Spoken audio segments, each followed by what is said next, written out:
across the nation. Oh, thanks. Oh, by the way, we are recording it not to share externally at all. This is just so we can take internal notes as we're doing research. And also there's a couple folks who are part of the group that couldn't join this first one that wanted to be able to review some of the data. So just note on that, it won't ever be shared publicly. So yeah, so welcome everyone. I'm Sherry Smith. I'm CEO and founder of Indigo.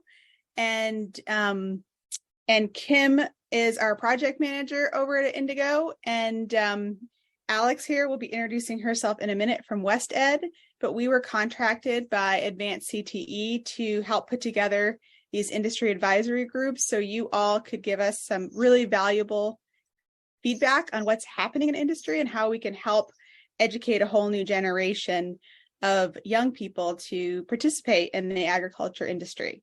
So I would love to start with all of you introducing yourselves and where you're from, you know, the name of your firm and maybe where you're zooming in from and what you're most excited about right now for the future of agriculture. And then, so I will pick somebody to start, and then whoever goes picks the next person. So I'm going to start with Jeff because he was the early bird, and we'll go from there. I am coming live from the Missouri State Fair. We moved cattle in this morning, so I'm stuck in the back corner of the ice cream shop joining you all. I've been in education for 27 years, started my 28th year at the high school level, representing the National Ag Teachers Association and the Council on Ag Education. You want to pick someone, Jeff? Yes. How about Dana? Good morning. Wait 1 second. Dana, I just wanted to get from Jeff, what are you most excited about the agriculture industry for the future? I think the technologies that we have coming on from satellite and drone usage in production agriculture is just, we're at the forefront, and we're trying to, at the high school level, trying to grasp our mind around of how we can bring that to the students. Great. I'm Dana Ladner. I'm with the Kansas Department of Agriculture, and I'm coming to you from Manhattan, Kansas. Prior to joining the agency 9 years ago, I taught 20 years in the agronomy department at Kansas State University. I'm not an agronomist. My degrees are in higher education. So all the things a hard scientist didn't want to do, recruiting, retention, placement, internship, scholarships, all of those things. For the Department of Agriculture, I do outreach and education and also workforce development. And what I'm most excited, I'm going to actually tag off of what Jeff said, but with technology, that gives us an avenue to an entire new group of students that are really excited in software development, engineering, IT, things that traditionally we haven't been able to grasp those students.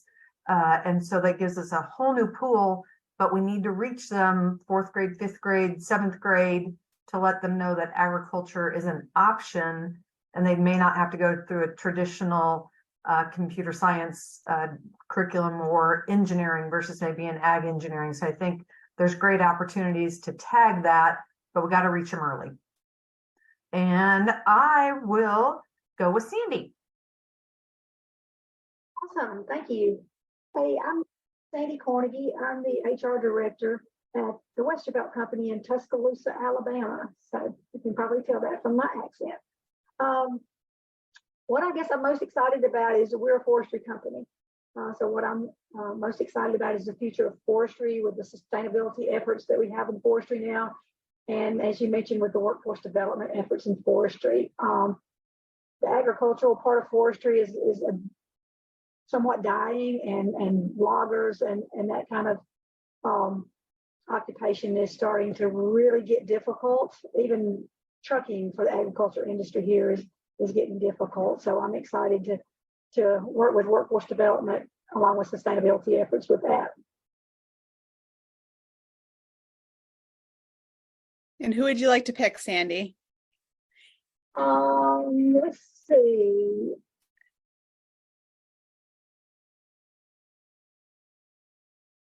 Kimberly's with Indigo. Okay, now I gotta move my thing so I can see more people. All good. And welcome, Christina. We're just introducing ourselves and saying who we are, where we're from, who we're with, and what we're most excited about in the agriculture industry. So I'll pick Mike. Hi, good morning, everyone. Mike Paredes from West Ed. I work alongside and under Alexander Wright. I am a program associate with the company here. I'm working out of Phoenix, Arizona. A bit warm part of the country. So, yeah, what I'm most excited coming from an ag family, a couple generations too, is just looking at the new generation of workforce. Workforce is dear heart into what we do, and so looking at new ways to introduce these types of programs for our country's agricultural industry. Also, resource management when it comes to water, especially here in the Southwest, is one of the key components as well. So, yeah. Oh, let me see who's up here. 1 second. Yeah, Keitha. Good afternoon. I'm Keitha Bennett. I'm from Florida Farm Bureau Federation, and my role is to support the workforce needs of our state's agriculture industry. We produce over 300 commodities. It's constantly changing. We're the fastest growing state in the nation. So we've got a lot of employment challenges. Forestry is hot on our list. We've had some state college recently dagger the program, and it's going to be devastating for us finding those equipment operators and truck drivers. But we've also got a lot of new emerging industries in our state. A lot of those flavor industries, and we've got one of the, well, I guess it is North America's largest wood pellet manufacturers. So they take sawdust from forest products and pelletize it. So we've got a lot of cool emerging industries in our state, and I'm most excited about learning of the new opportunities for students and figuring out how to direct them that way, and so that they can use the skills and traits that they're really passionate about and good at, but for the benefit of agriculture. So I come from an education background, 18 years as a high school teacher, and I've been with Farm Bureau now 6. And I pick, let's see, who hasn't gone? Christina.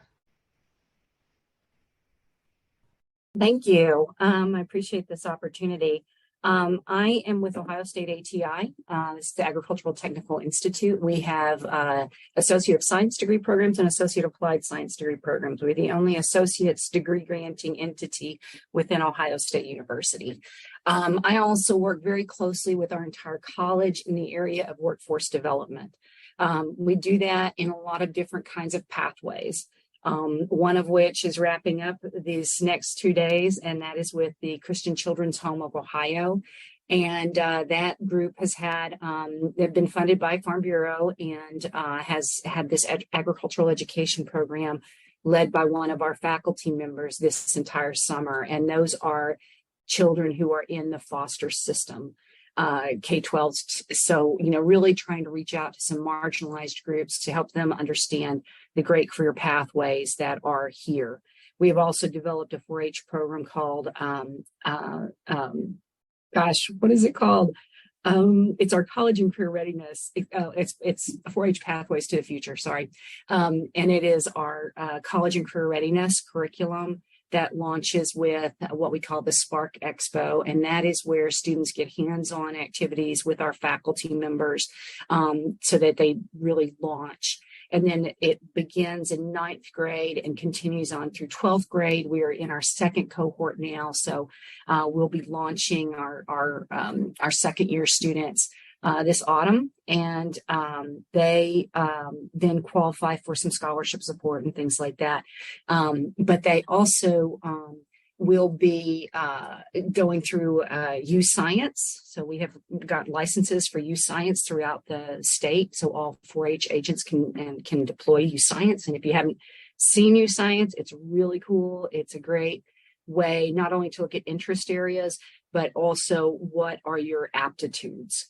And then it ties it to a career field and to an academic program that will get you to that career field.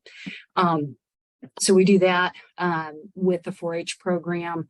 It also involves dual enrollment for an onboarding course in college, as well as English. So Comp 1, basically.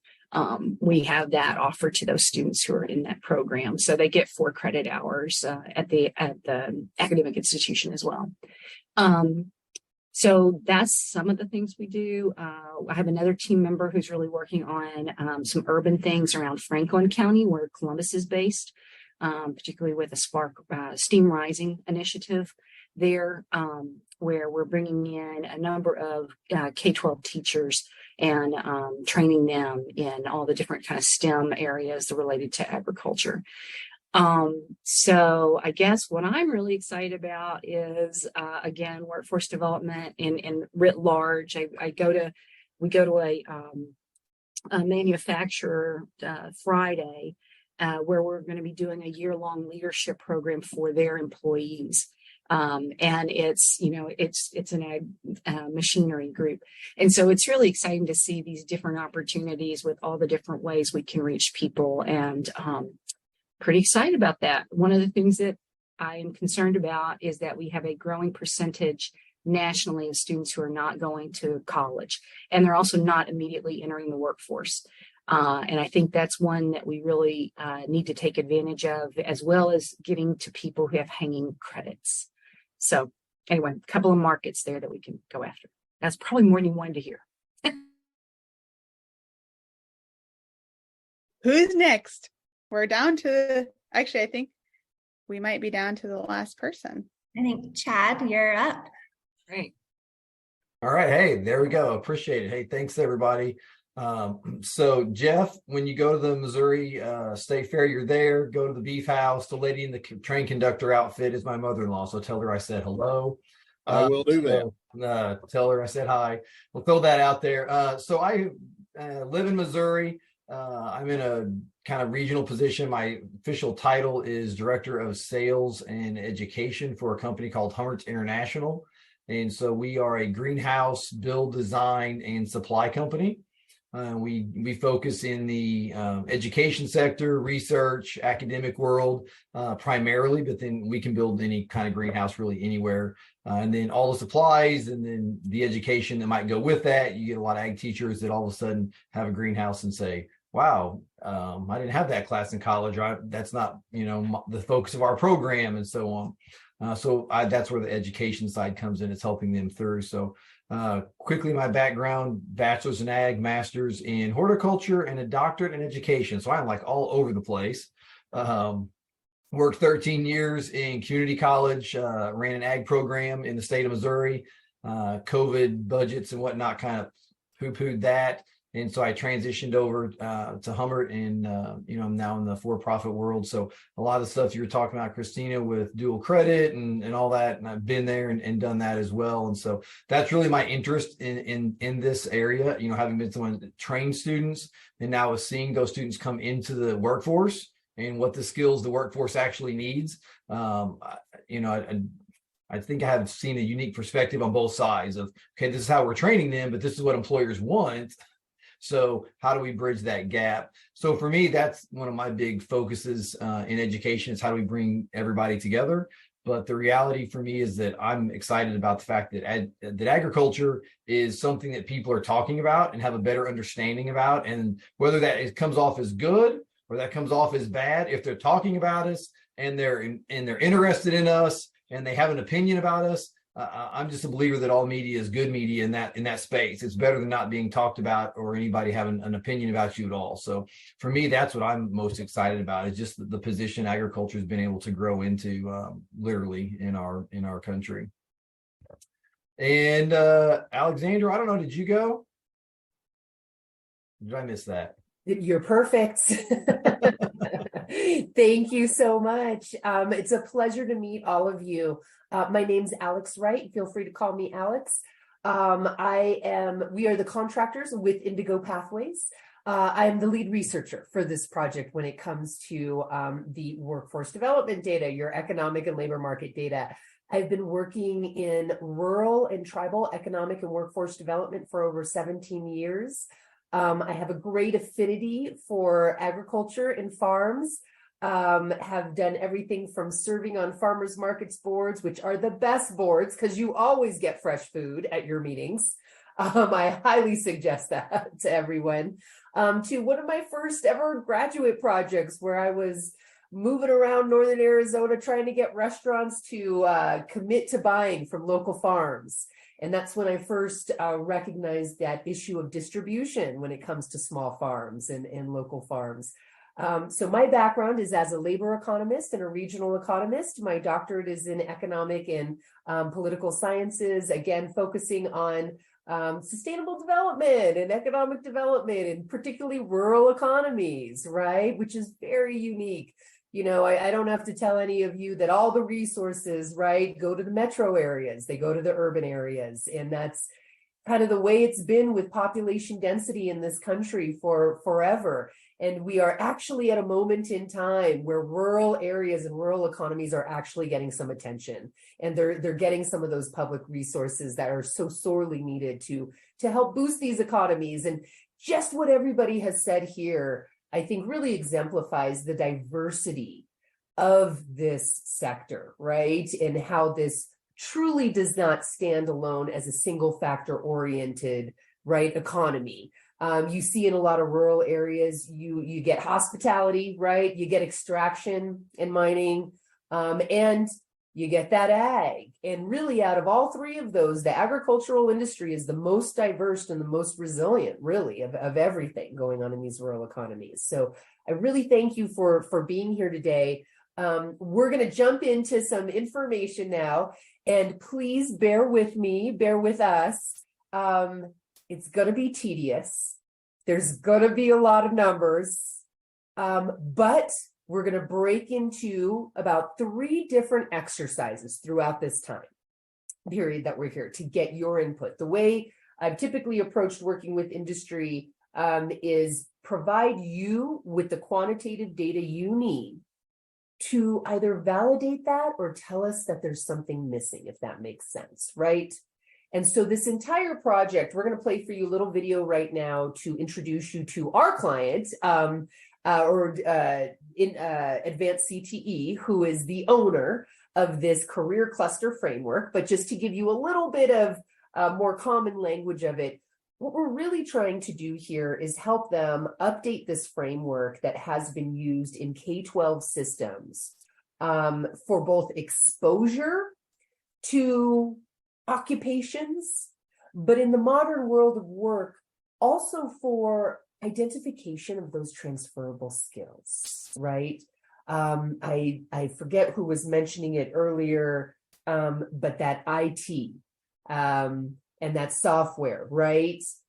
Those types of transferable skills, because this can not only assist students, and somebody else said it so very well, about finding that niche, right? We've all been given the luxury of making it through education and finding that skill, those competencies that we're really good at, right?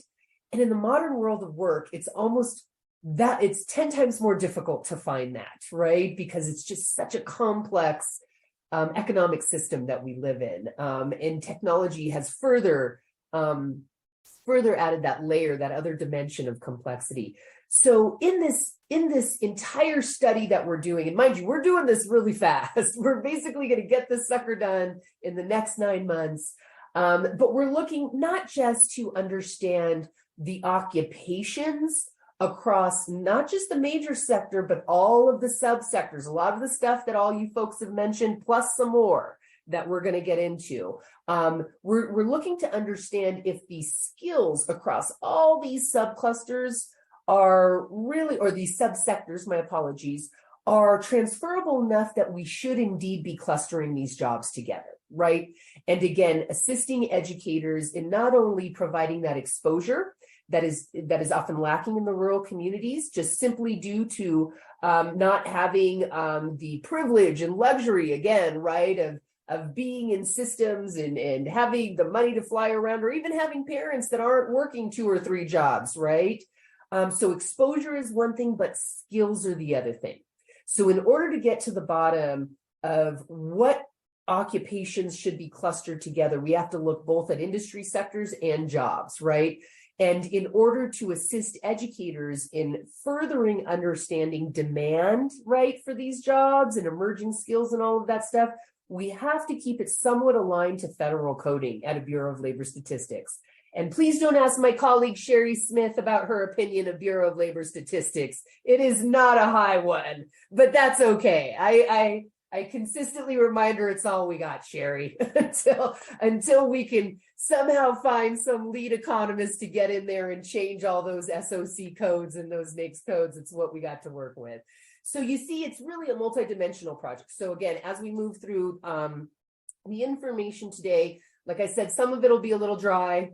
We'll just be looking at occupations, and we'll be looking at a myriad of numbers. But then we're going to get in there, and we want you to help us identify exactly what those high priority jobs are across all your sectors and subsectors. And if we're missing any, right? Because again, this is being pulled from Bureau of Labor Statistics, particular types of coding, right? And then we're also going to be asking you, do these subclusters make sense? Do these subsectors make sense to cluster together, right? So for example, agriculture isn't the only thing that we're talking about in this cluster, right? We're talking about irrigation and fisheries. We're talking about environmental resource management, natural resource management. We're talking about tech, right? GIS. And drones, somebody brought up drones first thing, which was, I remember working at one of my, I have 12 years in rural community colleges. And boy, those when drones came out, right? And that idea over in Chino Valley, Arizona, we were out there, and that's what actually got students excited, right, for it. And that's what we're looking for, that kind of exposure and excitement and understanding that this is not, right, 20th century farming anymore. There's a lot of cool stuff out there. And who doesn't like food anyway, right? So let's go ahead and jump into this presentation. The first thing I'm going to do, though, is I'm going to play you a nice little video, a short little video to introduce you to advanced CTE. And again, give you a little bit more history on this whole idea of career cluster frameworks. Okay, so I'm going to go ahead and share my screen with you. And let me get over to my little video. All right. I'm going to play it for a second, and then I'm going to pause it to make sure everybody can hear it. Hi, my name is... Can you all hear that? All right, thank you, sir. Jay Kramer. I'm the Executive Director of Advanced CTE. I'm sorry I can't be with you today. I'm so grateful to all of you for joining this industry advisory group to support the modernization of the National Career Clusters Framework. The career clusters were first released in 2002, over 2 decades ago, as part of a transition in the field from job-specific vocational education to more comprehensive and ideally less stigmatizing career technical education, or CTE, which encompassed the entire world of work rather than just a few fields. The career clusters have fulfilled their goal of being to organize and design CTE programs and pathways at the national, state, and local level, but there's now a critical need for them to be updated and modernized. We know the world of work has changed dramatically in the last 20 months, let alone the last 20 years. And so your input is so valuable to ensure that learners can explore, decide on, and prepare for the future involving careers in your sector. We're asking you to please be open, honest, and transparent with Sherry and Holly. Please let us know what works and what doesn't work for your industry, what your challenges and needs are, and how CT can be a better catalyst for recruiting and developing the next generation of passionate, driven, and committed employees. It is only through your feedback that we can truly understand the needs of employers and industry professionals to better design the next version of the National Career Clusters Framework. Again, thank you for your time, your energy, and your passion for improving educational and employment outcomes for learners of all ages. We look forward to hearing all of the great insights that are sure to be collected over your time with us. Thank you again. Very cool. All right, just a little bit of more background, right? So everybody can see it's been 2 decades since they developed this. And another piece that I think is really important to share with you before we jump into this data is that this is the first time that this project, this research has ever engaged industry. So the original career cluster framework was all developed by educators. And please, mind you, I'm an academic too. I've got all the way. In fact, Sandy, I was going to reach out to you because I'm teaching forest resource economics this fall. And I was going to say, hey, I could use some applied theory in this class. But that said, I think we all can all respect and understand that educators can only, we are only aware of so much, right? We are not at the cusp of those transitions, right? We're not at the cusp of the emerging skills and competencies and technology simply because it's a lagging indicator, right, for us educators. By the time it gets into the classroom, right, it's got to have already been in the field. And so what we're really trying to do here again is get that step ahead and engage industry, engage all of you folks who have a closer touchstone, right? Who have a closer understanding, a more comprehensive understanding of what's coming our way. I do notice that we lost. Did we lose Jeff in this? All right. Hopefully he's coming back. Sherry. Yeah. I think it was just an internet thing because he froze. So maybe the internet. I think he'll come back if he can. Mm-hmm. Okay. Good. All right. So I'm going to share my screen again. I'm going to jump into this presentation. I think we had, I'll wait till Jeff gets back. We've been working with Dr. Folis. Are you familiar with East Central Missouri Community College? I sure am. They're one of the newest ag programs in the state of Missouri.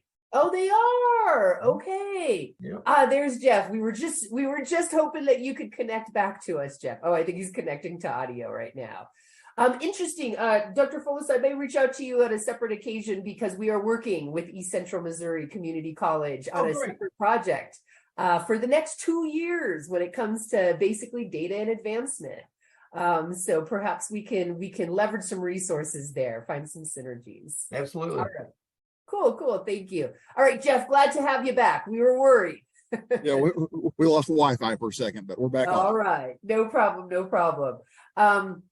We're about to jump into some data here, so let's get going. All right. And I'm going to make this a little bigger for you.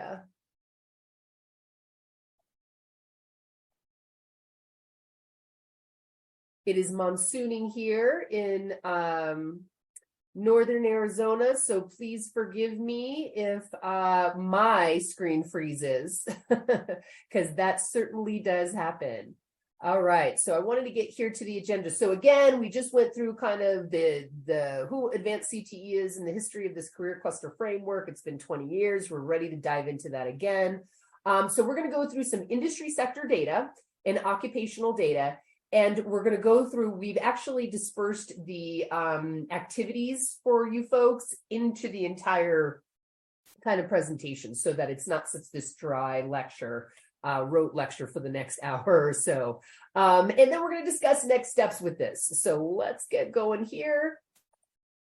And let's take a look at our industry profiles. One of the things I always like to start with is... Alex, yes, go ahead, please. I don't know if you're sharing the wrong screen. I did this yesterday in a workshop. We can see your PowerPoint screen, not your shared screen. Oh, so you're not seeing that. I'm going to stop share for 1 second. Oh, there's my display setting. I did this yesterday, so that's why I'm like, oh, I think she's doing what I did. You know what I'm doing and how I'm messing up here. Okay, let me see here.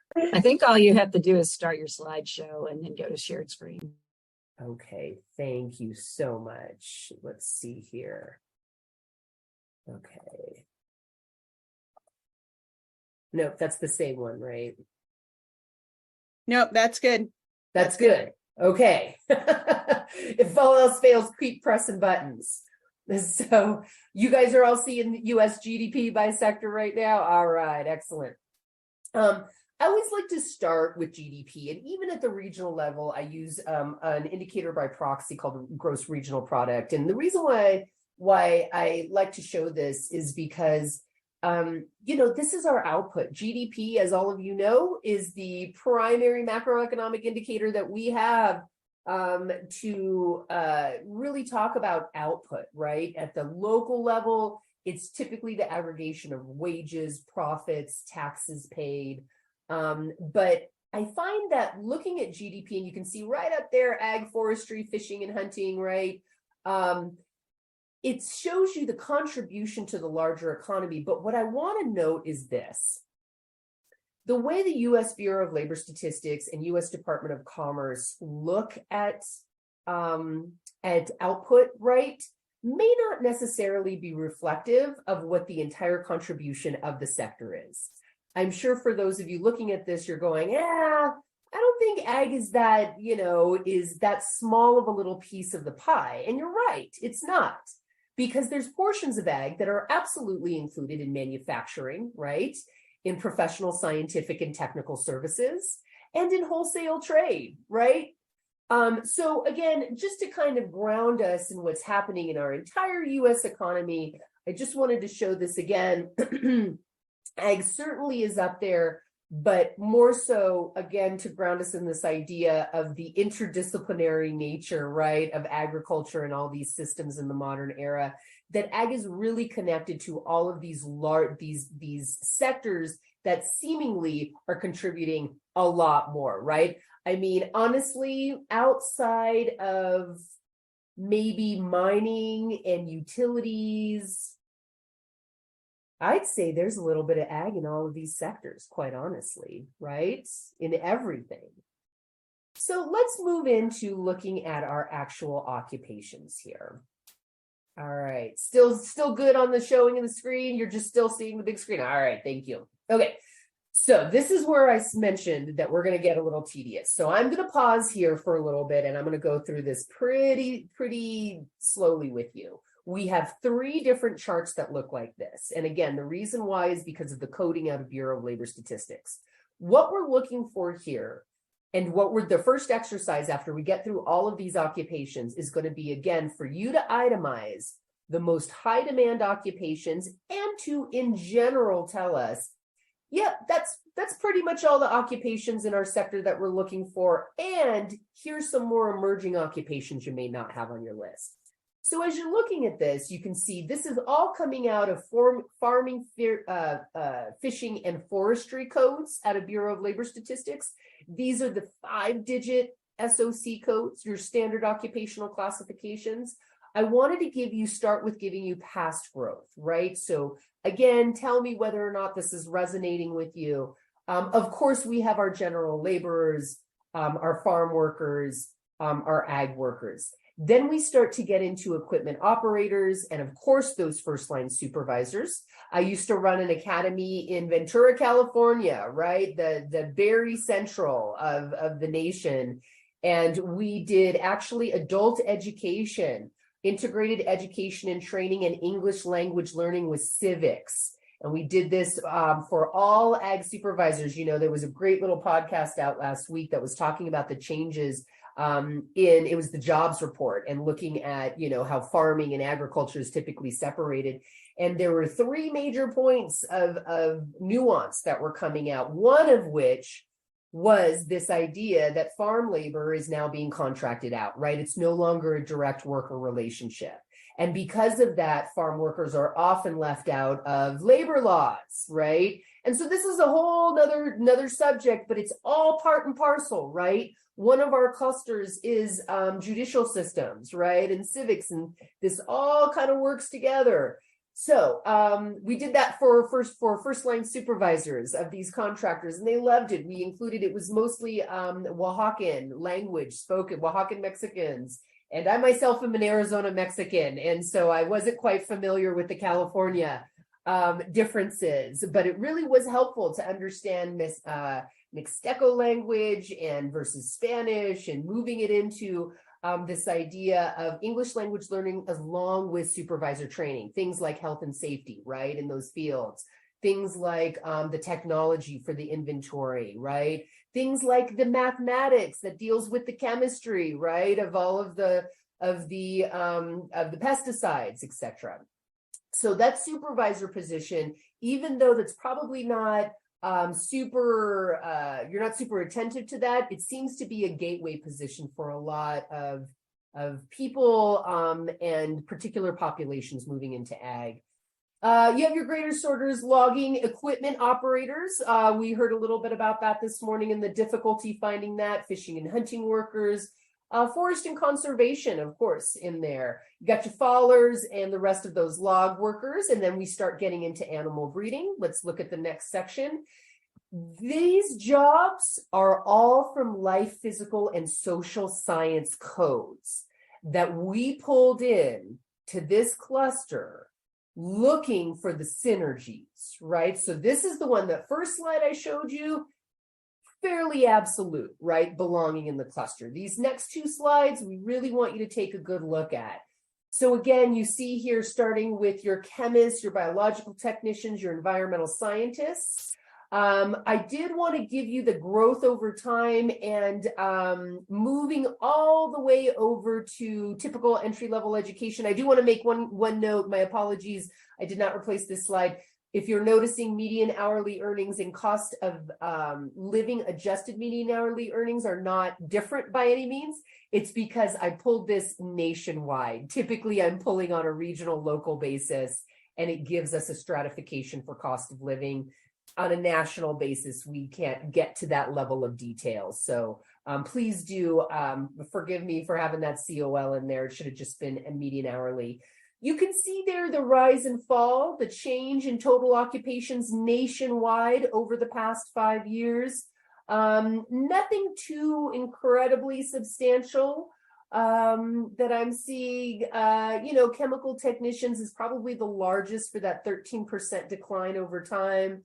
And again, if you move over to the typical entry-level education, we wanted to include that there, again, so that we could best understand if this career cluster framework is being used at the K-12 level, but now also at the post-secondary level, what exactly are those occupations? I'm sure those of you in education can completely relate to the fact that learners of the modern era are looking for that ROI, right?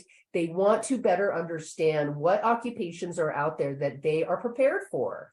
It's no longer kind of, I go get a major and I'll figure out my way eventually, right? They want to have some more exact knowledge of where they're headed with this and the variety of jobs out there that they could conceivably get into.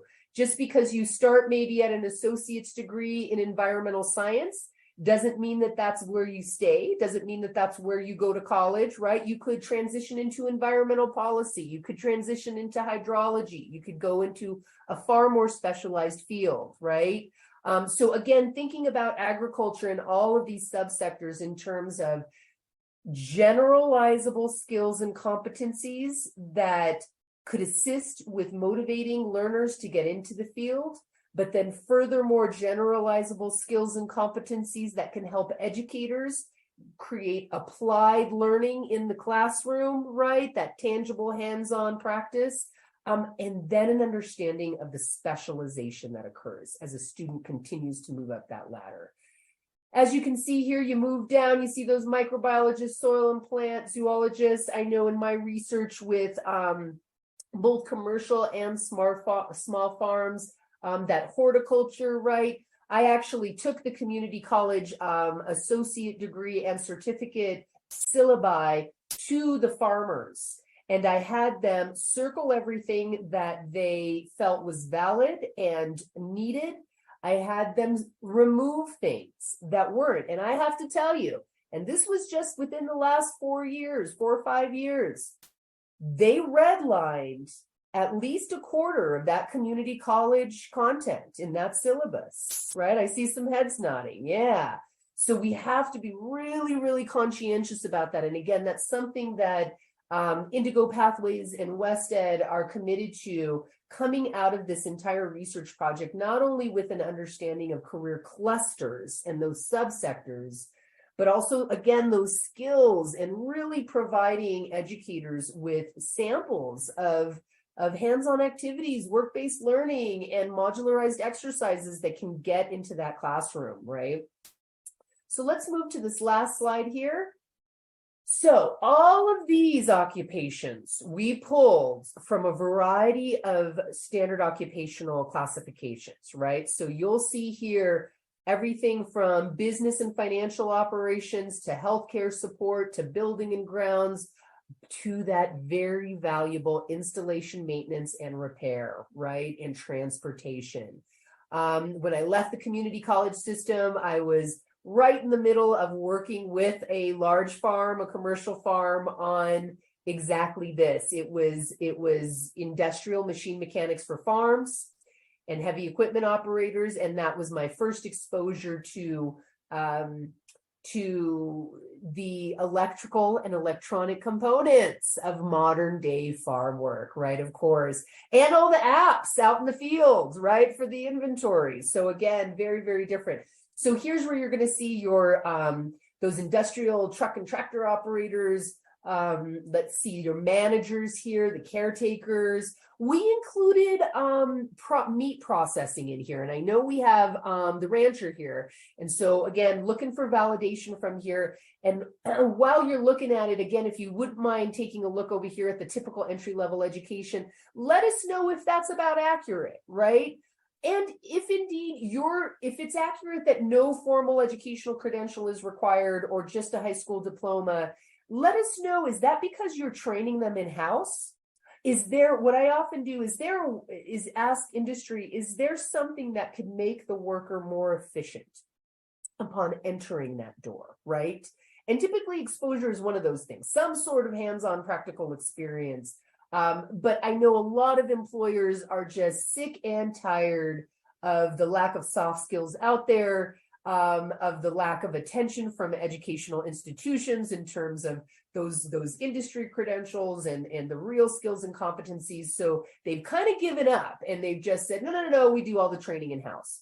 So again, this research project is looking to assuage that somewhat, right? And alleviate those conditions and see what we can do to pull those skills and competencies into the classroom at an earlier age, particularly in K-12, right? When it comes to ag, this is one of those fields where you can get a lot of excitement at that younger age, but also at the adult learner age too. You see here the pest control workers, right? Natural science managers, let's see, slaughterers and meat packers, again, working with rural communities and tribal communities. I understand the connectivity in looking at both your ranching as well as that meat processing. I'm sure many of you are familiar with the mobile meat processing approaches that USDA has been funding for the smaller communities and tribal communities. So wanted to make sure that we include that in this research. And then, of course, you get to the bottom, you get to the farm equipment mechanics and service technicians, right? Those pesticide handlers. You see their high school diploma or equivalent for that. Again, really interested in your feedback and your insights on that. Is there something that we could do a little better? Perhaps applied mathematics in a particular way. I began my career teaching mathematics at community college and university and some developmental classes, and we can surely afford some practical application in there. It always helps people a little more. Okay. All right, so I'm going to walk into 3 other slides, and you're going to see all of these jobs again, but you're going to see projected growth now, and you're going to see projected growth juxtaposed against median income. So what I've been showing you is past growth, right? So we can kind of get an understanding of what has happened. Now let's look at what is projected to happen. So this was the first set of jobs you saw under farming, fishing, and forestry occupations. You see here, of course, the largest projected growth is in laborers, and that's not surprising by any means.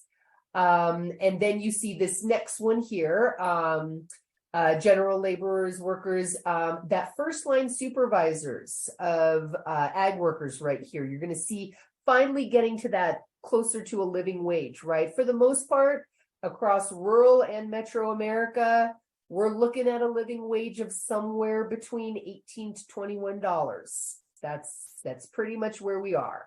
With the cost of goods and the inflation and the cost of housing in particular.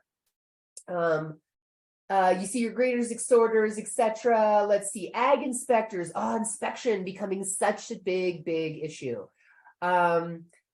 Let's see here, logging and those logger graders, still very high risk occupations. So you're seeing some decent wages there. So let me go ahead and get to the next slide. And I'm gonna pause here for a second, let you take a look at this. I'm gonna look in the chat box, see if I can answer any questions, if anybody's been posing anything. I've been manning the chat, Alex. So You've if been there's in the something you chat. need to know about, I'll Awesome. stop you. If there's Thank something I can you. handle, I'll handle it. All right. Thank you so much. I appreciate that, Sherry. All right. So again, obviously, we're seeing a higher level of wages here because you have a higher level of educational attainment. And we all know that educational attainment is your number one indicator for how much income you're going to earn in that lifetime. So what, the intent here, again, is also to provide these career cluster frameworks in such a way that learners can understand their pathways in multiple directions, be it a shorter term vocational pathway, a longer term scientific pathway, management pathway, maybe a combination of both. We want to ensure that this framework affords on-ramps and off-ramps, considering that humans need all sorts of flexibility, right? In the modern era, sometimes you can't afford to go to school, right? That opportunity cost to go to school full-time is just too much for you. You have to get that job, you have to put food on your table. And so you need that shorter term credential that gets you that living wage job. But we want to make sure that that shorter term credential does still have the skills and competencies and connectivity to those higher degree programs. So when that person does have their kids in school, right? And they've gotten through those first 5 years, and now they have a little bit of time to put their head down and maybe advance that educational prospects, that they can, and it's not something completely foreign to them, that they're set up for that success. And then finally, the all other group, right? Your operators, your industrial truck operators, those slaughterers, food processors, let's see, the pesticide handlers, you see those labor contractors there at the end, right? Natural science managers, of course, you can see that spike in that income as well.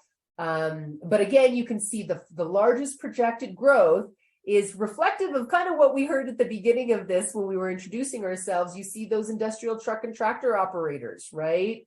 Let's see, vet assistants, farm equipment and mechanics, not a huge projected jump there.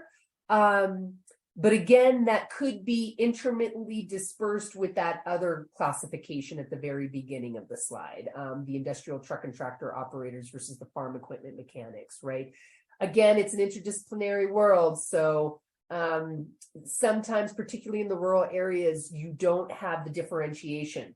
Someone who's an operator of an industrial truck or tractor may also be that mechanic, right? At the same time, this is just kind of separated. And again, those are kind of those transferable skills we're looking to better understand from you. Okay, so let's get into a group activity. And again, what we're looking for here, and you'll be seeing a little a link in your chat box to get into what we call a Jamboard. How many here have ever worked on a Jamboard before? Given COVID, I think most of us have, but give me a thumbs up if you worked on a Jamboard. We got a couple. All right, cool. We're going to walk you through it really fast. It's super intuitive. They make it for everybody to use. So it's just a way to be interactive on this. So what we're looking for is for you to validate your these high demand occupations, and to add any occupations that you think are missing in this. Again, I was going by my knowledge of the industries and all of these subsectors that you see here, right? Agriculture, irrigation and fisheries, water, wastewater systems, urban and vertical farming, animal science, environmental science, food production, natural resource management. Are we missing something?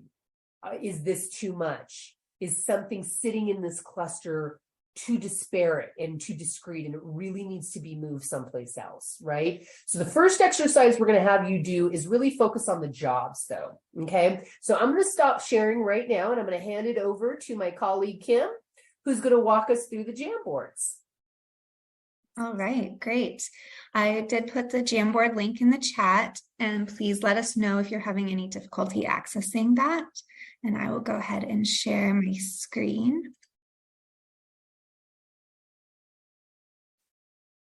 Okay. And can everyone see my screen now as well? All right.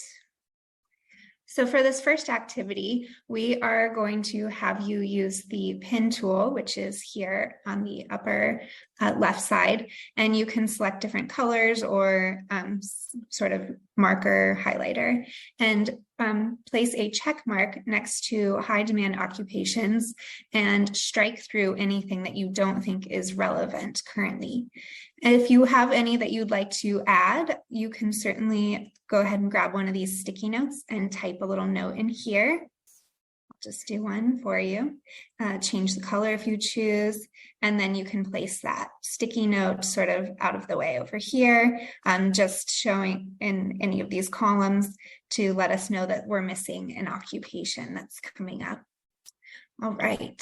I will also be placing us into a couple of breakout rooms so that we can better facilitate discussion between all of your expert knowledge, and you can talk to each other about if you agree, disagree on these different occupations, or maybe learn something about occupations that you aren't aware of.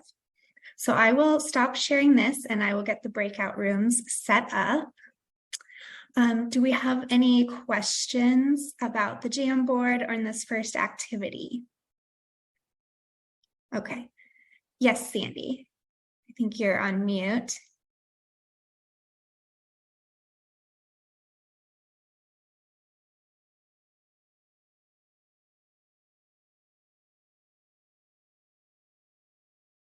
I believe you're still on mute, Sandy. I'm so sorry.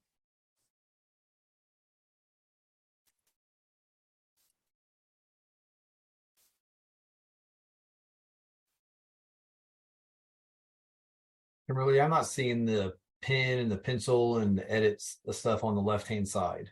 Oh, thanks. Yeah. Thank you. Okay, here, let me just make sure. I appreciate that, Chad. Let me make sure this was shared correctly. And I'll just give you all editor access. You may just have to refresh your screen here. I couldn't get off mute while we were in that little. Oh, no, yeah. So I didn't get off mute either, but I didn't have the pen tool either. Okay, I do apologize. You now all have editor access to the Jamboard. So please go ahead and refresh your screen and you should see that pin tool pop up. Go ahead and do that and then let me know if you have any issues. It looks like. Once you refresh, it pops up. Okay, perfect. Thank you. Can you hear me now? Yes, I can hear you, Sandy. I had to get off mute and come back in here. Great. All right. Okay, so if I may, let's see here. And I think I can actually go ahead and share my screen. I can still see everybody because I wanted to take a look at this Jamboard with everyone. There's a couple of really interesting things I saw here. And if I may start, agricultural communicators. Who was that one? And can you talk to us a little bit about those skills and competencies? Sure. So it's someone to help us share our message and get, to take the scientific information and put it in a digestible way for consumers. In Florida, we have a lot of sugar cane growers. We also have a lot of algae issues. And of course, water is always an issue in Florida. And I think it's really easy for folks to get the science confused and to skew it for their betterment. And ag tends to sit quiet and takes a back seat until we have to be reactive. But I think if we truly get some ag science minded folks who also have communication skills to help tell our story, I think we would be seen differently in a different light. And I think it's a special skill set. I think it's more than learning how to write. I think it's learning how to tell the story scientifically and engaging and relaying the message that, it's safe and abundant and affordable food. So AgCom is actually my discipline. So a lot of my work was around risk and crisis communication, particularly around zoonotics. I have other folks who have been doing lots of work around different audience metrics, different groups. One of the last papers I was a part of was looking at rural residents' hesitancy for vaccines, and what kind of made people more or less interested in and active to to get a vaccine. So it's a very diverse field. Some of it can be with rural kind of focus, others is urban focused. Some of it's kind of almost bordering on cost valuation.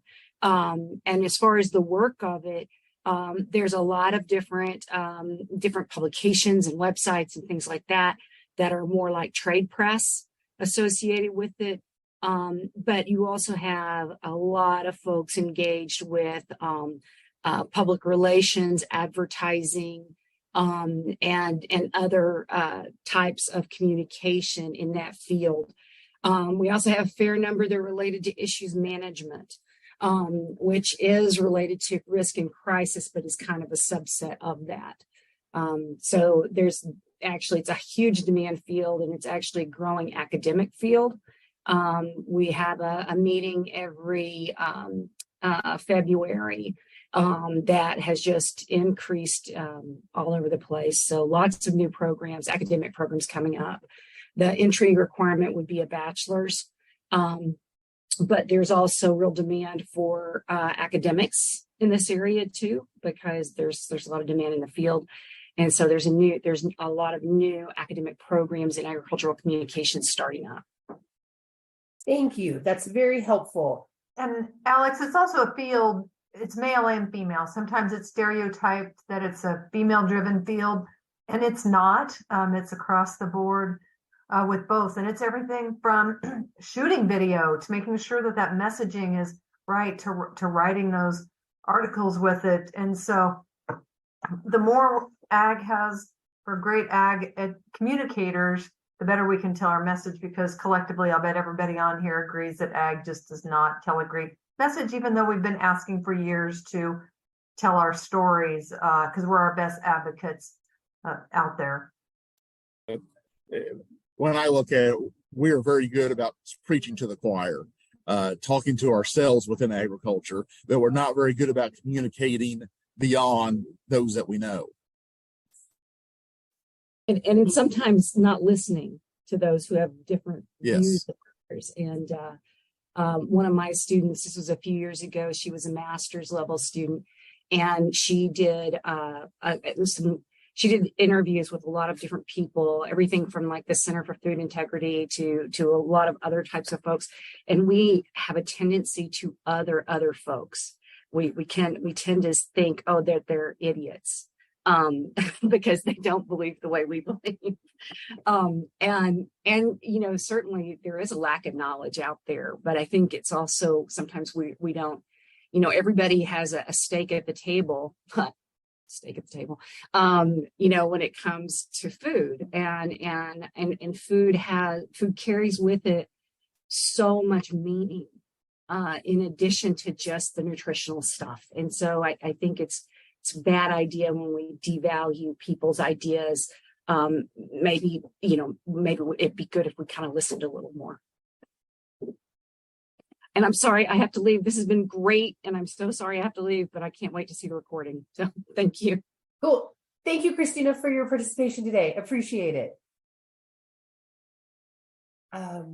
Thank you. That's really helpful. That's something I've never heard of. So this is excellent. I love the interdisciplinary nature of this. So I'm going to ask you a favor then. When we go into our next exercise, which will be just in a moment, I'm just going to show you one slide of data. Can you please do us a favor and we're going to be asking you where students can get jobs, where workers get jobs. So for something like this ag communication, if you could just jot down some ideas on those little Post-it notes, like, is it through the Farm Bureau? Or is it through other types of industry associations? Or is it through direct commercial farms or direct ranchers? Or maybe it's through county fairs or whatever it is, ag commissioners' offices. That's all really, really helpful because, again, the more tangible information we can offer to educators and thus to students, the more likely we are to get this exposure out there and to garner some interest. Had I know that ag economics was definitely on my plate back in the day, but then I thought, I don't want to be this researcher locked in a room running numbers, and forecasting. But something like this might have appealed, right? A little more so. And you clearly need to understand everything. It's highly interdisciplinary. So very cool. Thank you. I would also like to talk just about a couple more things before we pop into that, into the next exercise. Ag business and risk management. Could someone talk a little bit about this and the particular skill sets required for something like that and where you would be hired?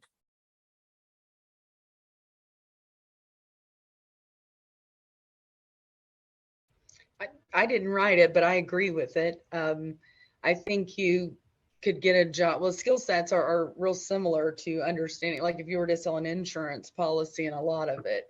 So you need to understand the markets, the potential, conditions with crops, with even trying a new market. And again, this skill set's a little different because the risks are so different. And I like to tell people a trailer load of VCRs is one thing. It can sit on the side of the road, but a trailer load of baby chicks or whatever it may be have a shelf life that expires. So anytime you're going into new stuff in Florida, we've got a lot of emerging industries. We were trying olive production in parts of the state, and we have hops in conjunction with some of our breweries. So we just have these neat industries that, and again, growing a crop isn't new, but it's a new crop to Florida, and it has a new market, and it has a new shelf life. So any of those things, I think you would need a maybe in its ag business analysis person that can look at the market forecast, as well as do we have the infrastructure to support it? What happens if we grow this takes off? What do we do? But I think those folks are more insurance minded, if that makes sense. Like they can help, and that's how I see it. Like if getting homeowners insurance or even health insurance, they're going to look at certain conditions, and and I see this kind of as the same position and skill set. And I'm a horticulture major, so somebody else may have some better terminology to use. Go ahead, the kids that I have graduating out of my program at high school level, they're going to college, getting those ag business degrees, and they're usually going to work with insurance companies or banks. And those are the two places that they're going to work with their ag business degrees. What was the second place? Banks.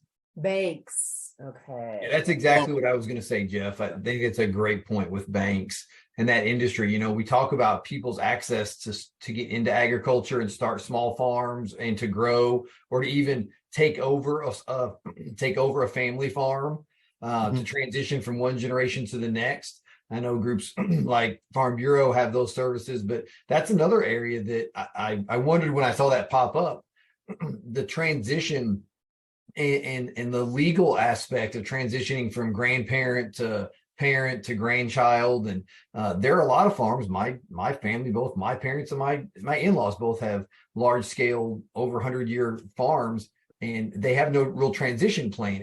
And they're both sort of crippled a little bit on, well, how do we do that? What does that look like? How does the income? So now you're talking about lawyers, and you're talking about, business, the ag law pop up, right? That whole ag business area. And there's one I would throw in there because I don't know where else to put it. And this is completely where I'm at in my life with my job right now, is ag sales.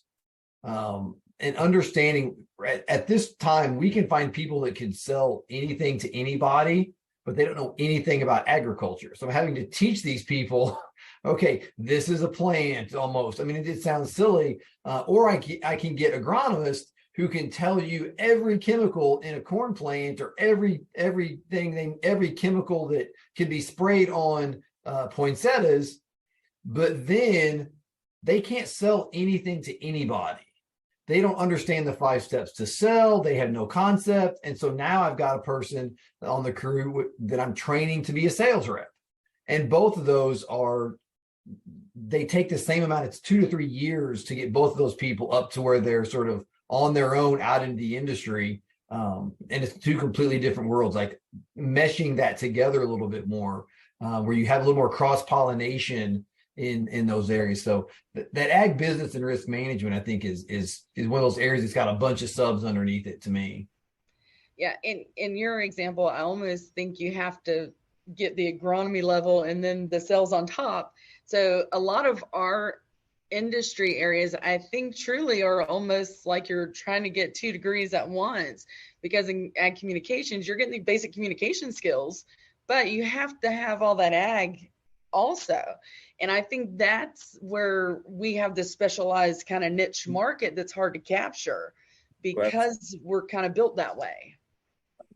I had a student that took her agronomy degree and went to law school.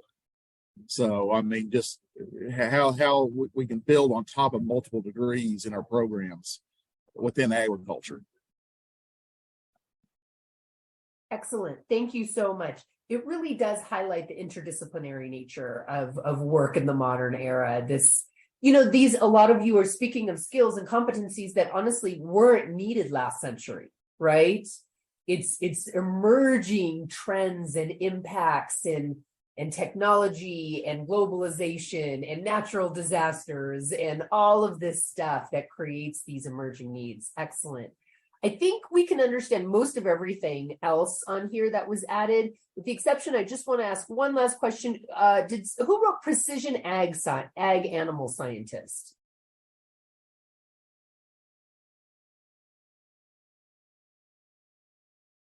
Anybody going to own that one? Okay. It might have been Christine who hopped off. All right. No worries. Jeff, did you have something about that one? Well, I'm the one that circled it, and it's more from the precision ag side of things. Yeah. I know I've been in several discussions this summer of where does precision ag happen at the high school level, and how do we put that into our programs, and what does it look like? And we have yet to come up with the answer to that. And Jeff, we've had similar conversations on how can we support students and programs with just giving them the technology. Yeah. And unfortunately, the day they get the technology, it's outdated. Yes. You know, we put in weather stations, soil moisture sensors, all this. And even in high school programs that are well funded, by the time we get a teacher trained in the new technology, comfortable enough to teach it to a class, it's last week's stuff. Yep. So we have to figure out a way to integrate it more smoothly, but it's a struggle here in Florida as well. Yeah, in Kansas, we see it's a software, a hardware, a data analyst, an agronomist, or an animal scientist to interpret that and communicate back to the producer. So, I mean, it's 3 or 4 or 5 jobs for precision ag. It is just not a precision ag specialist, because you need to have a lot of pieces to be able to get that data to the customers to make sure you have economic impact. Yeah, you're right, Dan. And it depends if you're talking livestock or you're talking plants, or, what area you're looking at. It may expand or contract based on what commodity crop and what you're looking at. It makes a huge difference. And you can go with ag engineers, you can go ag manufacturers, because you've got somebody designing the components, you need somebody to manufacture the components, you need somebody to sell the components, you need the manufacturing to put the entire piece together for the hardware, software, IT people to create those pieces again. So when you talk precision ag, Alex, I see you writing frantically, but this is across all of the paradigm for what the codes are. And so agriculture is no longer fishing, forestry, and farming. And that is so outdated, it just makes me want to strangle somebody in DC, but that's beside the point. But Barry's chopping that one up for Oh, her side. I'm going to throw this out here. It's not a shameless plug, but we work a lot with agcareers.com, and their Canadian office worked with the entire country of Canada to transfer their farming, fishing, forestry codes to actual codes that are matching up with what we've talked with. And we just had a meeting last week, and they are going to try to tackle here in the future to work with commerce at the national level to try to really look at that. So that's something they're going to be taking on as well to help us, because as we're well aware, we've crossed how many disciplines within the labor and commerce codes. Absolutely. You know, Dana, I'm going to put my, this is for everybody, I'm putting my email in the chat right now. I would love to see what they did. One of the last pieces of this project is a crosswalk of codes. And it's from your classification of instructional programs, your SIP codes, over to SOC codes. And thus far, we do intersegmental K-16 kind of mapping to kind of supply demand for regions, right? And to understand gaps in K-12, community college, university pathways. And we've been using the NCES Crosswalk, National Center for Educational Statistics, which is lovely. They did a great job, but I don't believe it was intended for this type of analysis. It was more intended for educators to go in there and go, what are the occupations tied to the program I'm teaching? Versus real substantial economic labor market analysis looking at supply and demand. So again, would love to see that. Oh, thank you, Mike. I appreciate that. Yeah, and just I want to note one of the things that we're trying to incorporate into the new framework is, ubiquitous occupation. So like you saying, marketing, right, is right now in CTE, it's its own thing, but every single industry needs marketing, needs to be able to tell its story. Entrepreneurship. We need more small businesses. We need more people starting farms. There's this whole regenerative, one of my stepdaughter is involved in regenerative farming. It's like this huge industry. Young people are interested. So one of the things that we're trying to pick up from this group is, what are these ubiquitous? You said ag lawyers. Lawyers are in every industry, administrators. So we're trying to figure out how to fit that into the framework in a way that's modern and works. So anything you can tell us about sales, as you said, we've got some salespeople who can sell anything, but they don't know anything about ag. So it actually is important to have industry knowledge and be able to sell. And how do we do that, especially when higher ed isn't teaching how to sell?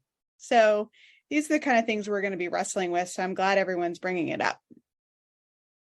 Thank you, Sherry. And again, we're not here to solve all problems, but clearly, is it something where communications, coding, right, management is integrated into agronomy classes? Or is it that agronomy is integrated over here into communications, coding, right, and other types of legal classes? Unfortunately, we in academia tend to be very compartmentalized, yet it's an interdisciplinary world. So, all right, so I'm going to quickly go through in 5 minutes the next section. Kim, I'm going to run through this so we can get to those skills, because I know we've taken a little bit of time here. So I'm going to share my screen again with everyone. Okay, so I'm not going to bother moving into the slideshow because we're just looking at this one screen. So can everybody see this? This is just the subsectors. Okay, great. And so what we're looking at here again is to understand what needs to be in this cluster, right? This is, again, federal coding for the subsectors. This goes down to 6-digit NAICS codes, North American Industry Classification System, right? And as you can see here, support activities, crop production, activities for animal production and forestry, nurseries, right? Timber tract operations. And then you see this, by the way, is projections for the next 5 years employments. Okay, so that's not on this title here, but this is 2023 to 2028 projections, 5-year projections on the increase in employment or decrease in each one of these fields. Okay. So I'm going to stop sharing this and we're going to go straight back over to our Jamboard. And I'm going to share this. I can go ahead and share my screen, Kim, and I'm going to quickly just walk everybody through this. So this one will only take about like 5 minutes, 3 to 5 minutes on, and Kim's going to put us in breakout rooms, but really quickly, because we want to get to the skills portion. Our proposed cluster for agriculture would include all of these other areas: irrigation and fisheries, water, wastewater systems, which doesn't need to be in there. Technically, water and wastewater systems are also production, right? Because you're transporting and producing water, but we wanted to throw water in here because of the very immediate tie. Urban and vertical farming, animal science, food processing, environmental sciences, and natural resource management. So our question to you is, are there enough transferable skills across these subsectors to validate clustering all of the occupations found in here together? And we're listening to you with regard to the interdisciplinary skills of the risk management and the banking and the money and banking and the legal and the engineering and the coding. And while we can't include all of those industry sectors in this cluster because it's a different specialization, we'll address that as we move forward, and we can talk about that in our next roundtable, our second one. But in and of itself, do you think this works? Do you think we should remove anything? Do you think we should absolutely add anything? And furthermore, we went ahead and listed all of these subsectors here. And remember, I asked you, where can they find jobs, right? And we were talking about that first one, the ag communication, right? Would love your ideas, again, on little Post-it notes of where you can find jobs here. All right. Can I ask a question before we start? Sure, yeah. Why is the fisheries and irrigation kind of lumped together like it's combined? Because it's like irrigation and fisheries, there's no comma. That Just was out of my curiosity. that was yes. So that was my mistake. What I was thinking was I was thinking it differently. That was simply a mistake. So Okay, I was just curious. Combining irrigation with fisheries, it is not. Okay, so it would be irrigation, comma, fisheries, comma. Okay. It was my head, and I could change it right now. It was my head going water, fishery. Right. Okay, just curious. Nope, you're good to go. All right, I will hand it to Kim to get us into our breakout rooms for the next 5 minutes real fast. We'll pull back in and we'll go hit skills. Okay, great. You'll be in a little bit of a different room this time. So you can feel free to discuss or just work on it independently and let us know if you have questions. It's a short one. I think we had some good conversation. We won't dwell on this conversation. We'll keep moving into skills. But we were having a good conversation in our little breakout room about water and wastewater treatments and how it belongs but doesn't belong, right? And so we'll percolate on that. It is part of natural resource management and environmental sciences. However, water and wastewater operators have been resigned to vocational programming. It's the state departments that they get their credentials through, right? So we'll kind of work on that and figuring it out. Water's so very important. Water's life. So we didn't want to not include it in one of the clusters. And we also didn't feel like it belonged as its own cluster, right? In and of itself. So thank you for helping us work through that. Okay, I'm going to jump into the last conversation we're going to have today. It's 10:37, and I'm so glad that we extended this from an hour and a half to 2 hours. So thank you. It just takes time to ruminate and get through and make sure that we're listening to everybody. So I'm going to share my screen one more time, and let's get back into this presentation. And let's talk a little bit about skills here. Okay, so I didn't want to, give me one moment. My thing will be transitioning here. All right. Are you seeing presenter view or are you seeing just the slide? We're seeing Presenter view. I mean, you presenter view. You're right. I was flipping it in my brain. We're seeing the one you don't want us to see, but it doesn't matter. We can see it. It's good now. Let's see here. How about that? Yes. Now you can see just the slide. Okay, great. We didn't want to minimize the importance of common skills, recognizing that this is the number one thing employers are looking for. We didn't pull job postings and the frequency with which common skills are posted in jobs, because I've done this nationwide in almost every state, and they're all the same. They're all the same. It boils down to verbal and written communication, digital literacy, basic math, teamwork, right? And all of those common skills are transferable. So one of the things with the previous career cluster framework was that there was a huge background inventory of these types of skills that educators had at their fingertips if they wanted to include it in the classroom, etc. Again, that is no longer happening with this updated framework because we are in 2023. Every educator knows that common skills are necessary. You know I force my students to work in teams together on group papers, and I assign them those teams. They can choose their topic, but they got to work in that team, right? And they have to understand how to organize writing, right? And how to communicate. So really the more important strategy here is to ensuring that students, learners of all ages can articulate their transferable skills in whatever sector they're going into, right? So let's get into some very specific skills with regard to agriculture. So what we did is we pulled digital postings for the past year, 2022 through 2023, Q1, okay? And we separated them into specialized and credentialed skills and then software skills. So the numbers that you see here are the reflection, the frequency with which that skill was posted in a job pertaining to the agricultural sector.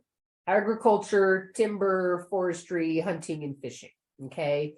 And as you can see here, you have a lot of, obviously, all of the driver's license. You got chemistry, biology, forklift, auditing and warehousing, good manufacturing practices, as somebody mentioned a little earlier. It's manufacturing too, right? Project management. You got your clinical research, because this is pulling from the life and the physical sciences as well, your data analysis and pest control, palletizing, lab equipment, standard operating procedures. I can see that, SOPs, right? So these are what the skills were. The top, what do I have here? 15 or so skills that were posted across the board, only digitally. So if there's advertising going on hard paper in newspapers, it didn't capture this. This is simply digital, but it did come from over 40,000 websites, okay?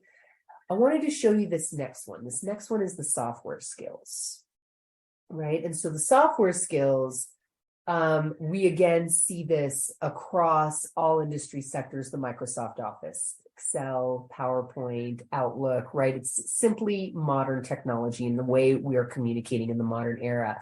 But then you see your GIS right here. So this is where we get into those skills, right? Your SAP applications. Let's see, your ArcGIS, Access, of course, for organization. And then you have over here some electronic data capture, warehouse management systems, and the tiny, tiny stuff you have here. You have your application programming interface, you have your inventory management systems. Of course, SQL is sitting right here. So, there was a good amount of discussion with regard to coding, right? And so if any of you are knowing of some sort of software or any other type of system, this is what we're going to ask you to do right now, moving into this exercise. So for this one, again, we are looking at transferable skills, right? To assist educators in understanding the practical application of theory and emerging needs. So this exercise, and if we could please, we're going to be on the same Jamboard. We're just on the different page. So if you just take your little caret at the very top of your Jamboard and move over to page 3, that's where we're going to be, 3 and 4 actually. We can re-put the link in that chat box and get you over to there.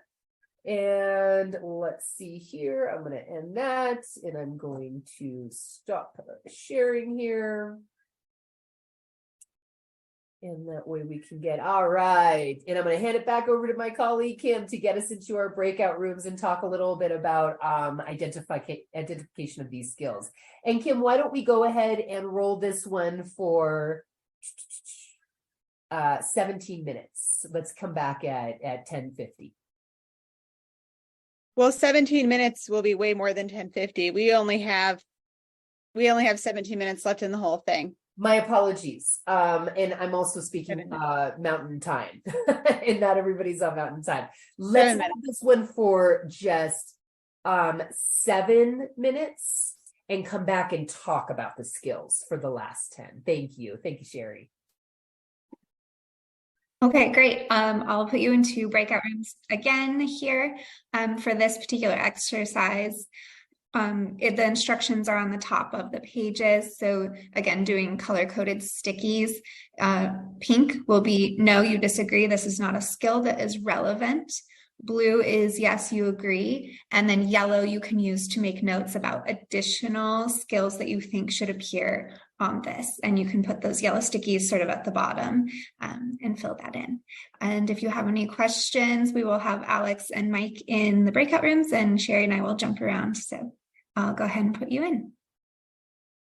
And you can always add to this Jamboard after the fact. So this will be open to you.